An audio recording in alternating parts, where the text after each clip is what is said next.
Hello everyone, आज हम एक और इम्पॉर्टेंट न्यूज़ को कवर करेंगे। ये न्यूज़ है ऑरेंज इकॉनमी को लेकर। ये न्यूज़ आ रही है PM Modi batch for orange economy, जो अभी वेव्स 25 जो सम्मेलन चल रहा है मुंबई में, तो उसको लेकर एक न्यूज़ अपडेट सामने आती है। तो ये न्यूज़ चर्चा में क्यों है? प्रधानमंत्री ने वेव्स 2025 विश्व दृश्य श्रव्य और मनोरंजन शिखर सम्मेलन में वैश्विक रचनात्मक अर्थव्यवस्था में भारत की बढ़ती भूमिका पर प्रकाश डाला और नारंगी अर्थव्यवस्था की अवधारणा पर ध्यान केंद्रित किया है, जो कि रचनात्मक संस्कृति और बौद्धिक संपदा पर जोर देती है। अब देखिए, व्हाट इज़ ऑरेंज इकॉनमी है क्या, जिसकी अभी बहुत ही ज़्यादा चर्चा हो रही है। इसके बारे में पता होना चाहिए कि ये चीज़ है क्या। ऑरेंज इकॉनमी शब्द का इस्तेमाल कल्पना, बौद्धिकता, संपदा, संस्कृत और मानवीय अभिव्यक्ति पर आधारित उद्योगों को परिभाषित करने के लिए किया जाता है। मीडिया, डिज़ाइन, शिल्प, प्रदर्शन, दृश्य कला, गेमिंग, फैशन, फिल्म, विज्ञापन अन्य के अलावा इस श्रेणी में आते हैं। मतलब कि जो ये इतने जो इसमें सेक्टर्स हैं, मतलब फील्ड्स है, ये सभी फील्ड से जो भी इकॉनमी, जो भी ग्रोथ होती है, वो एक ऑरेंज इकॉनमी के नाम से जाना जाता है। उसे जो भी इनकम वगैरह होती है, विकसित अर्थव्यवस्थाओं में इस उद्योग को जीडीपी पर इसके प्रभाव के लिए अच्छी तरह से पहचाना जाता है। भारत, जो सांस्कृतिक रूप से समृद्ध है और दुनिया भर में सबसे जीवंत रचनात्मक परंपराओं में से कुछ है, ने अब तक इस क्षेत्र की काफ़ी हद तक कम करके आंका है। मतलब कि भारत, जो कि भारत की विशाल संस्कृति है, संप्रदा है ना, तो कुछ मतलब भारत ने जो इस क्षेत्र को काफ़ी हद तक मतलब कम आंका है। अभी तक इसको इतना ज़्यादा प्रमोट नहीं किया जा रहा था, लेकिन अब जो वेव सम्मेलन है उसका यही मेन मोटिव है, मेक इन इंडिया, मतलब कि भारत में हर एक चीज़ हो, मतलब इन क्षेत्रों को बढ़ावा दिया जा सके। अब देखिए, ये एक सृजक अर्थव्यवस्था होती है। मतलब जो रचनात्मक क्रिएटिविटी जो होती है, वो जो क्रिएटिविटी वाला काम है, वो सभी कुछ ऑरेंज इकॉनमी में आता है।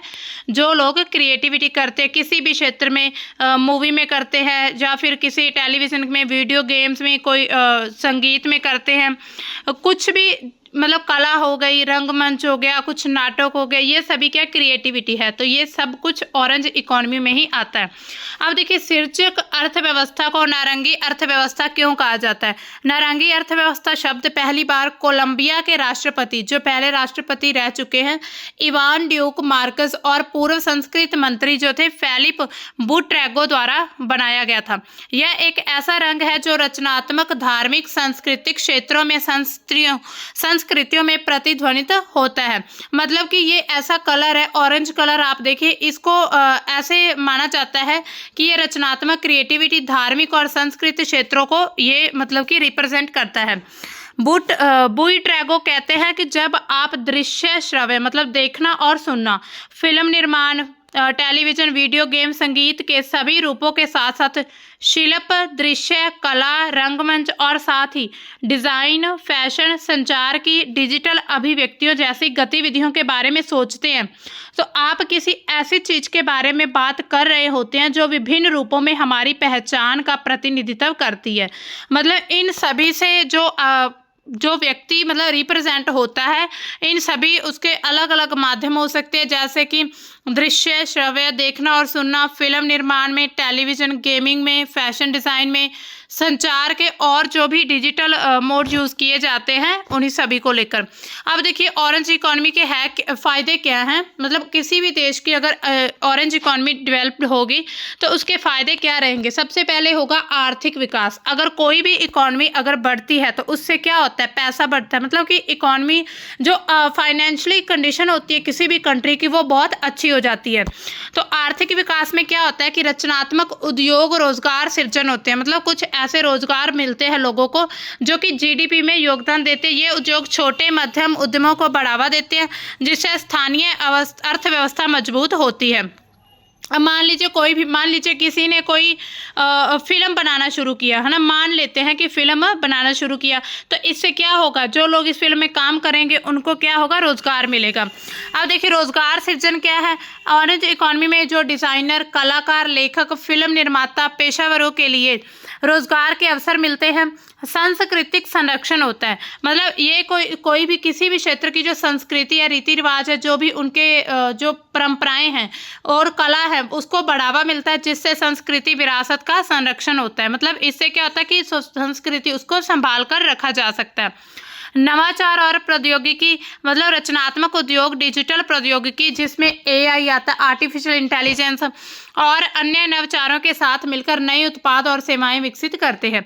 आगे सामाजिक समावेशन बढ़ता है, ये विभिन्न समुदायों को एक मंच प्रदान करता है, जिससे सामाजिक एकता विविधता को बढ़ावा मिलता है।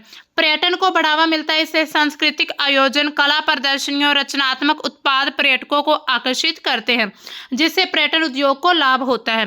वैश्विक प्रतिस्पर्धा होती है, इसमें रचनात्मक उत्पादों और सेवाओं का निर्यात देश को वैश्विक बाजार में पहचान दिलाता है। मतलब अगर कुछ भी क्रिएटिविटी करके, मान लीजिए कि हमने भारत में कुछ ऐसी क्रिएटिविटी की कि जो कि मान लेते हैं हम जो गाँव में कुछ भी ऐसा बनाने वाली, मान लीजिए मटके जो है ना, मटके अगर भारत में कुछ ऐसे, मतलब ये एक क्रिएटिविटी है, सिर्फ एग्जाम्पल ये, अगर मटके बनाए जाते हैं तो क्या होगा, उससे क्या होगा कि जो मतलब जिस गांव में जो लोगों ने बनाया है ना, एक तो उनको आर्थिक सहायता मिलेगी, रोजगार मिलेगा, और साथ ही क्या होगा कि पूरे देश में मतलब विश्व के बाजार में पहचान होगी भारत की, कि भारत की ये एक विशेष वस्तु है जो कि भारत में बनाई जाती है, और फिर जो बाकी कंट्रीज है वो यहाँ से बाय कर मतलब परचेज, एक्सपोर्ट इंपोर्ट कर सकते हैं इसकी वजह से। तो इसमें क्या होता है कि विश्व में एक देश की पहचान बढ़ती है, सतत विकास होता है। यह पर्यावरण के अनुकूल उद्योगों को बढ़ावा देता है। रचनात्मक कार्य अक्सर संसाधनों का उपयोग करते हैं, मतलब जो भी क्रिएटिविटी होती है उससे क्या होता है, संसाधनों का यूज किया जाता है, जिसकी वजह से उद्योगों को भी बढ़ावा मिलता है। अब देखिए ऑरेंज अर्थव्यवस्था की भारत में क्या स्थिति है या क्या संभावनाएं चल रही हैं। भारतीय सामग्री की बढ़ती खपत, जो भारतीय सामग्री उसकी खपत बढ़ रही है, जैसे कि भारतीय फिल्म, वेब सीरीज, संगीत के प्रति वैश्विक रुचि बढ़ रही है, जिसे अब दुनिया भर में उपशीर्षकों के साथ व्यापक रूप से देखा जाता है। प्रधानमंत्री ने मेक इन इंडिया से भारत में निर्माण विश्व के लिए निर्माण की और बदलाव को प्रोत्साहित किया है। मतलब पहले जो मेक इन इंडिया था, अब उसको क्या कर दिया कि विश्व के लिए निर्माण, मतलब भारत में कुछ ऐसी क्रिएटिविटी करो कि जिससे पूरे विश्व में उसको पहचान मिल सके। अब देखिए बेनिफिट, मेक इन इंडिया के बेनिफिट क्या क्या है, यहाँ पर देख सकते हैं। एक्सपोर्ट इनिशिएटिव्स होते हैं, ठीक है, स्टेट इनिसेंटिव्स होते हैं, एरिया बेस्ड या फिर कुछ भी incentives under income tax, sector specific, R&D, मतलब बहुत से ऐसे फ़ायदे होते हैं। मेक इन इंडिया से बहुत फ़ायदे हुए हैं, अब उसको क्या कर दिया है, विश्व के लिए निर्माण, मतलब अब वर्ल्ड के लिए बनाया जाए। रोजगार और आर्थिक मूल्य क्या है भारत में। भारतीय मीडिया और मनोरंजन क्षेत्र का वर्तमान मूल्य $28 बिलियन है, और अनुमान है कि 28 तक आते आते $44.2 बिलियन तक पहुंच जाएगा। मतलब मीडिया और मनोरंजन का जो एंटरटेनमेंट का एरिया है, उसमें भी भारत की जो अर्थव्यवस्था है वो अच्छी चल रही है। रचनात्मक अर्थव्यवस्था भारत के लगभग 8% कार्यबल को रोजगार देती है, मतलब 8% लोगों को रोजगार मिलता है जिससे यह राष्ट्रीय अर्थव्यवस्था में एक प्रमुख योगदानकर्ता बन जाती है। मतलब ऑरेंज इकोनॉमी का अगर हम देखें तो बहुत ज़्यादा फायदे हैं। सहायक नीति क्या है, भारत सरकार IP सुधार, एंटी पायरेसी पहलों और वैश्विक साझेदारियों के माध्यम से रचनात्मक क्षेत्रों को सक्रिय रूप से समर्थन दे रही है। सृजनकर्ता अर्थव्यवस्था के लिए वित्त पोषण के अलावा सरकार ने भारतीय सृजनात्मक प्रौद्योगिकी संस्थान यानी कि IICT अब भारत में ओपन किए जाएंगे, जिसके लिए 391 करोड़ रुपए की मंजूरी मिल चुकी है। भारत में कुछ ऐसे संस्थान बनाए जाएंगे, मतलब इंस्टीट्यूट बनाए जाएंगे, जहां पर क्रिएटिविटी की जो मतलब क्रिएटिविटी को बढ़ावा दिया जा सके। सांस्कृतिक पारिस्थितिकी तंत्र क्या है, भारत की 2000 वर्ष पुरानी कलात्मक विरासत, जो हमें पता है कि भारत की विरासत बहुत पुरानी है, जिसमें कि भरत मुनि का नाट्य शास्त्र जो कि समग्री रचनाकारों की कई पीढ़ियों को प्रेरित करता है, जिसको अभी UNESCO memory of the world में ऐड किया गया है। भरत मुनि का जो नाट्य शास्त्र है उसकी जो समग्री रचनाकार हैं, जो उसको प्रेरित किया जाता है इसके द्वारा।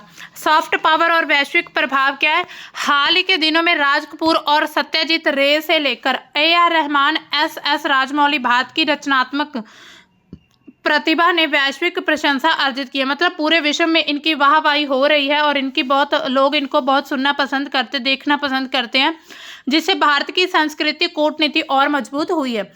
वेव्स जैसे कार्यक्रम भारतीय मूल्यों, आख्यानों और कलात्मक विविधता को विश्व में पहुंचाने के लिए मंच प्रदान करते हैं। मतलब जो वेव्स अभी जो चल रहा है 2025 वेव्स 25 जो सम्मेलन चल रहा है, उसमें ऐसी चीज़ों को बढ़ावा दिया जाता है और एक प्लेटफॉर्म मिलता है लोगों को अपनी क्रिएटिविटी दिखाने का। अब देखिए, भारत सरकार द्वारा ऑरेंज अर्थव्यवस्था को समर्थन देने की पहल क्या है। भारत सरकार निम्नलिखित माध्यम से ऑरेंज इकोनॉमी और एआई नवाचार को सक्रिय रूप से समर्थन दे रही है। मतलब भारत सरकार जो एआई को भी प्रमोट कर रही है। डिजिटल इंडिया क्या है। एआई संचालित रचनात्मक उद्योगों के समर्थन के लिए डिजिटल अवसंरचना का निर्माण किया गया है। स्टार्टअप इंडिया शुरू किए गए हैं। रचनात्मक क्षेत्र सहित एआई स्टार्टअप के लिए वित्त पोषण और मार्गदर्शन प्रदान करता है। राष्ट्रीय एआई मिशन शुरू किया गया है। इसका उद्देश्य है अनुसंधान और विकास को बढ़ावा देकर 2035 तक भारत को वैश्विक एआई नेता के रूप में स्थापित करना है। 2023 में भारत में एआई स्टार्टअप्स ने, अब 23 की बात है, भारत में जो एआई स्टार्टअप है उन्होंने $175 मिलियन का वित्त पोषण प्राप्त किया है। मतलब इतना बजट उनको मिला है, जिसमें कुल निजी एआई निवेश 1.4 बिलियन तक पहुंच गया है, जिसमें इन्वेस्टमेंट कितना हुआ है 1.4, जिससे भारत वैश्विक स्थान पर 10वें स्थान पर आ गया है और पहला ऑरेंज इकोनॉमी के लिए एक मजबूत पारिस्थितिकी तंत्र बनाती है। ये पहल ऑरेंज इकोनॉमी को भी और ज़्यादा मजबूत करेगी। इससे यहाँ पर आप देख सकते हैं 23 में जब फंडिंग हुई थी $175 मिलियन की हुई थी। ये देखिए आप, $175 मिलियन की फंडिंग हुई थी। और अगर इन्वेस्टमेंट हम देखें प्राइवेट क्षेत्र में तो $1400 मिलियन का इन्वेस्टमेंट हुआ है। और ग्लोबल रैंकिंग अगर हम देखेंगे तो 10th है। ये किस में है, एआई स्टार्टअप्स में भारत की रैंकिंग बताई गई है, 10th नंबर पर है। अब देखिए, ऑरेंज अर्थव्यवस्था में विश्व में भारत की भूमिका क्या है, पूरे वर्ल्ड में क्या भारत की स्थिति क्या है। भारत की ऑरेंज इकोनॉमी के वैश्विक निहितार्थ महत्वपूर्ण है। अपने सांस्कृतिक निर्यात के साथ भारत पहले से ही 100 से अधिक देशों तक पहुंच रहा है। भारत रचनात्मक सामग्री उत्पादन में अग्रणी होने के लिए तैयार है। एआई बड़े पैमाने पर व्यक्तिगत उच्च गुणवत्ता वाली सामग्री को सक्षम करके इस क्षमता को बढ़ाता है। अब अगर हम एग्जाम्पल के तौर पर देखें, रीफ्रेज एआई जैसे स्टार्टअप वैश्विक विज्ञापन अभियानों के लिए मानक स्थापित कर रहे हैं।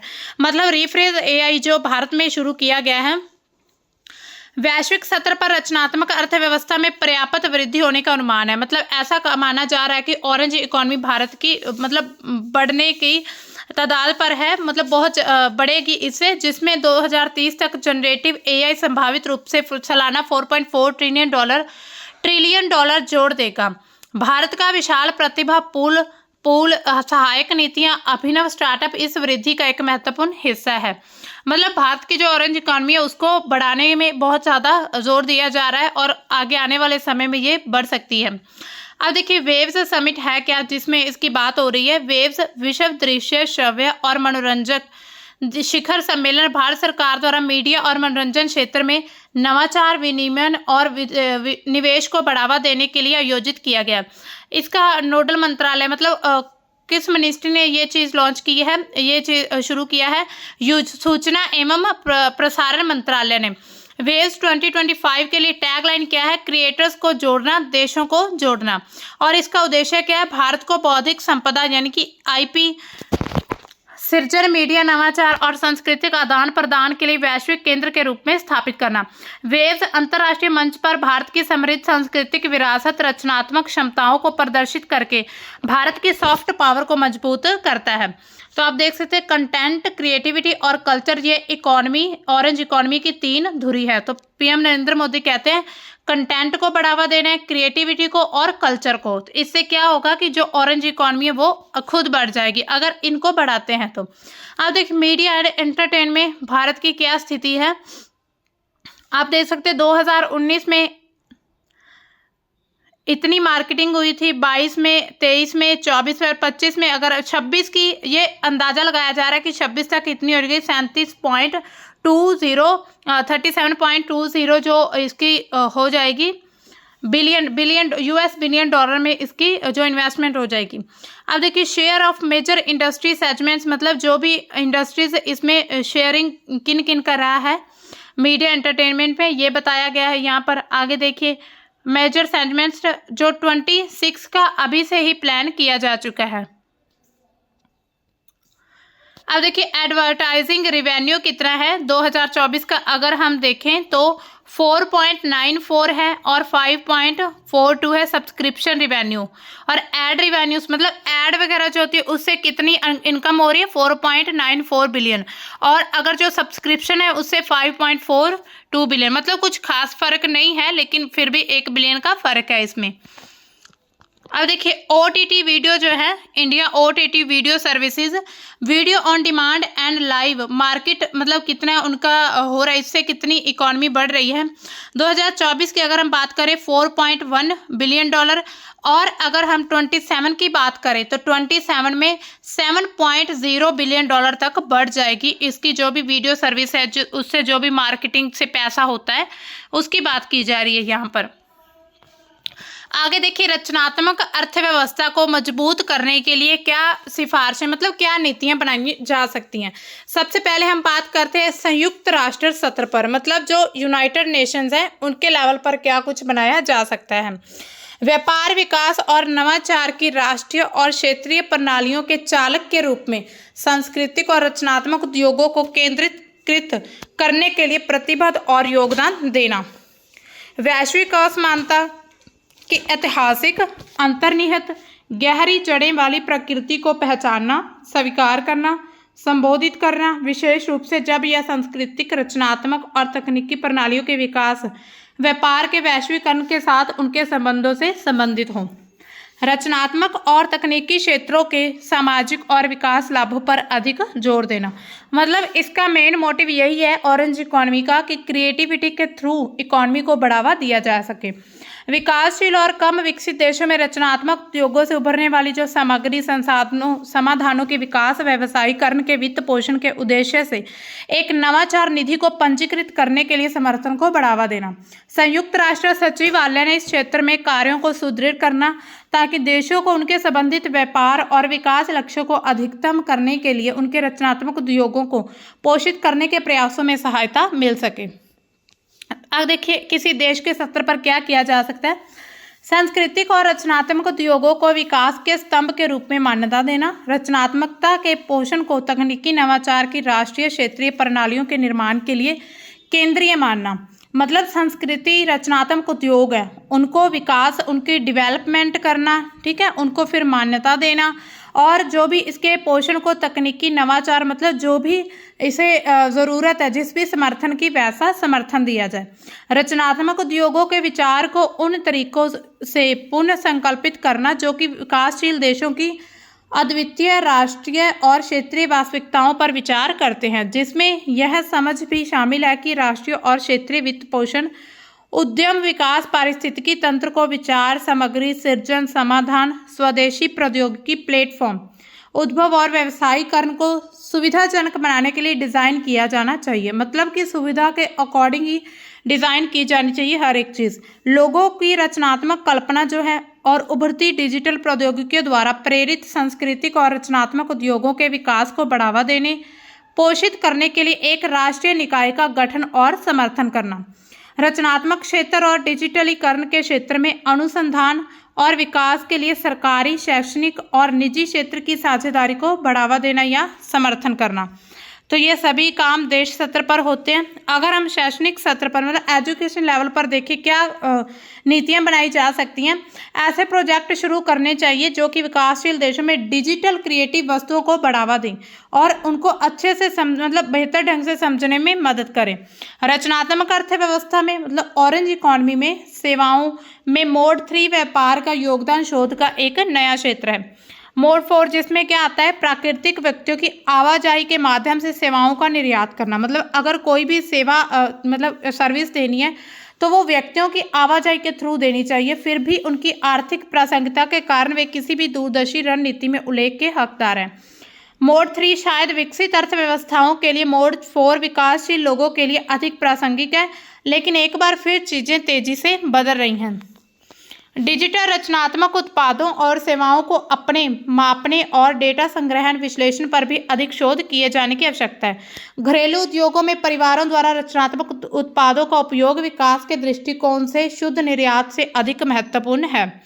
इस प्रकार व्यापार और उत्पादन पर आधारित पारंपरिक संकेतों के अलावा घरेलू उत्पाद का माप जो वांछनीय होना चाहिए, घरेलू दृष्टिकोण एसडीजी दर्शन के अनुरूप है, क्योंकि यह सांस्कृतिक रचनात्मक उत्पादों की खपत को मापता है। इसका घरेलू कल्याण पर सीधा प्रभाव पड़ता है। अब देखिए, नई तकनीकें लानी चाहिए, जिसमें क्या होता है कि एक्सपोजर बढ़ता है और फिर वित्त पोषण के नए रूपों को बढ़ावा मिलता है, जिससे रचनात्मकता का विस्फोट होता है। मतलब जो क्रिएटिविटी वो बहुत लेवल पर बढ़ती है। स्ट्रीमिंग डिजिटल राजस्व का 59% बनाती है और डिजिटल राजस्व कुल रिकॉर्ड किए गए संगीत उद्योगों के हिस्से का कम से कम 50% हिस्सा बनाता है। साथ ही रचनात्मकता मीडिया निगमों के लिए शोषण का एक नया क्षेत्र बन जाती है, जिसमें ऑनलाइन सामग्री के रचनाकारों को लौटाए जाने वाला राजस्व वैश्विक रॉयल्टी के केवल 7.2% तक होता है। आर्टिफिशियल इंटेलिजेंस इसमें बहुत बड़ा योगदान पाता है, मतलब उसका बहुत बड़ा योगदान है आर्टिफिशियल इंटेलिजेंस का। इसके माध्यम से कोई भी नई सामग्री बनाने के लिए प्रयोग, जैसे कि कलाकार, प्रोग्राम इंजीनियर, गणित आर्किटेक्चर्स, डिज़ाइनर, कंप्यूटर एनिमेटर द्वारा किया जा रहा है। फिर भी सार्वजनिक क्षेत्र जो मतलब पब्लिक जो सेक्टर है, जो पब्लिक सेक्टर है, जो रचनात्मक क्षेत्र में अपनी एजेंसी खोल सकता है यदि ये डाटा नियंत्रण करने वाली आर्टिफिशियल इंटेलिजेंस पर एकाधिकार रखने वाले बड़े प्लेटफॉर्म के उदय और बाजार एकाग्रता को संबंधित करने में विफल रहता है। मतलब जो आर्टिफिशियल इंटेलिजेंस को कंट्रोल करते हैं, इससे क्या हो सकता है कि जो पब्लिक सेक्टर है, वो रचनात्मक क्षेत्र है, जो क्रिएटिविटी क्षेत्र है, उसमें अपनी एजेंसी जो उसकी बनी हुई है वो उसको खो सकता है, क्योंकि जो बड़े बाजार है उनकी एकाग्रता कहाँ पर है, एआई में है। तो इसी वजह से एआई में भी ध्यान देने की ज़रूरत है। तो ये थी हमारी आज की न्यूज़ की ऑरेंज इकॉनमी है क्या, इसके फ़ायदे क्या हैं, भारत में इसकी क्या स्थिति है और भारत में इसको कैसे बढ़ावा दिया जा सकता है। तो मिलते हैं हम अपनी नई न्यूज़ के साथ, तब तक के लिए बाय, थैंक्स फॉर वॉचिंग।